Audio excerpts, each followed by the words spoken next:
Para empezar, vamos a ver quién era Frederick Wilson Taylor. Pocos autores tan denostados y venerados en la teoría y en la práctica de la administración y de la ingeniería industrial como Frederick Wilson Taylor. De hecho, se le reconoce como el padre de esta última disciplina y a su propuesta teórica práctica como administración científica.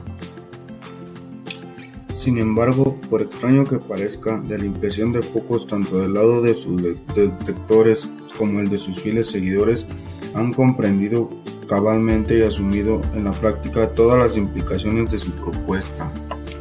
Muchos de los que se dicen tayloristas toman de Taylor lo mejor que les acomoda, invocándolo únicamente para justificar sus implementaciones sesgadas en los procesos productivos de la empresa. Por otro lado, había que agregar que las propuestas técnicas de organización del trabajo de Frederick Taylor tuvieron y siguen teniendo implicaciones de tipo político-ideológico en la identidad de los trabajadores debido al aislamiento que les provoca procesos sociales transformadores, dejando en las manos del patrón el control total del proceso de trabajo. Para continuar, en segundo lugar, se revisan las implicaciones ideológicas y políticas que tales propuestas técnicas tuvieron y tienen sobre las relaciones del poder entre los principales actores empresariales, patrones y trabajadores, particularmente en lo relacionado con el control de procesos del trabajo. Por último, el propietario gerente nos dice P. Hicks, junto con el personal de ventas y oficinas, solían tener poco contacto directo con la actividad de producción. En la mayoría de los casos se les daba responsabilidad plena a superintendente para manufacturar los productos que perdía el personal de ventas. El Taylorismo, revolución técnica. Taylor tuvo una motivación al principio del siglo XX, lo cual fue su preocupación por el gran desperdicio de recursos que ocurría y ocurre en la sociedad estadounidense, particularmente el esfuerzo humano en los centros de trabajo. Esa fue una gran motivación para Taylor. En pocas palabras, la producción en las empresas de la época se realizaba con base en inercias sostenidas con la experiencia de los trabajadores y directivos, lo que sin duda provocaba infinidad de desperdicios del material y tiempos muertos. Por este problema, Taylor propuso que esa administración sistemática que descanse sobre la base de leyes, reglas y principios claramente definidos, aplicables a todas las clases de actividades humanas, desde nuestro acto individual más simple hasta el trabajo de nuestras grandes corporaciones.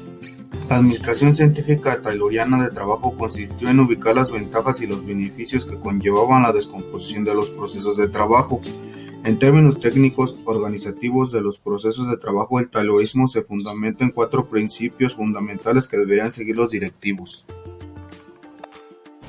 Primer principio: desarrollar para cada elemento de trabajo el obrero una ciencia que reemplaza los antiguos métodos. Segundo, seleccionar científicamente y luego instruir, enseñar y formar el obrero. Tercero, cooperar cordialmente con los obreros. Cuarto, distribuye equivalentemente el trabajo. De Taylor fueron recogidas por Henry Ford, que las utilizó como base para su molde de producción en serie. Había nacido el precursor de la cadena de montaje moderna y Taylor era auténtico e innovador. Como solución para lograr este máximo beneficio mutuo entre trabajadores y patrones, propuso lograr entre ambos la máxima productividad de la empresa. Para lograr esto máximo de la productividad, Taylor propuso reforzar la capacitación en los centros de trabajo.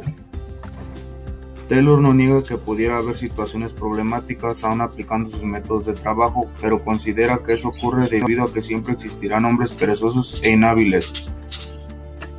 Una profecía que decía: estoy convencido de que tarde o temprano estos principios serán de uso general en todo el mundo civilizado para la facilidad de todos. 100 años después podemos asegurar que no se cumplió lo que él decía.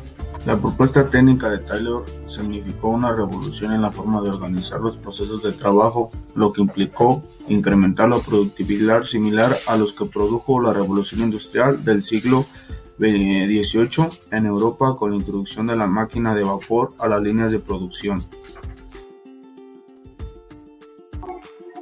La propuesta de Taylor es integrante del proceso de trabajo como un todo. El taylorismo significó una derrota política e ideológica para los trabajadores, pues se convertiría en el apéndice de la cadena tecnológica al servicio de los intereses del patrón. Después de los años 70, Se popularizó de manera impresionante los productos japoneses y estándares de calidad nunca antes vistos. Fue entonces el choque de visiones que mientras que el taylorismo consiste en arrojar al mercado grandes cantidades de mercancía con bajos costos de producción, Giovanni Alvis define el toyotismo como un sistema de organización a la producción basado en una respuesta inmediata a las variaciones de la demanda y que exige una organización flexible e integral. Esto afectó más a los trabajadores, pues mientras que el taylorismo no daba pauta a que se dieran ideas creativas o de mejora, el toyotismo las permitía y también mejoraba. La finalidad del taylorismo es hacer más con menos y la del toyotismo es hacer lo menos con lo necesario. Finalmente, hay que tomar en cuenta que hoy en día en la industria se utilizan los dos sistemas de organización, pues ambas siguen teniendo el fin de hacer crecer las ganancias de la empresa.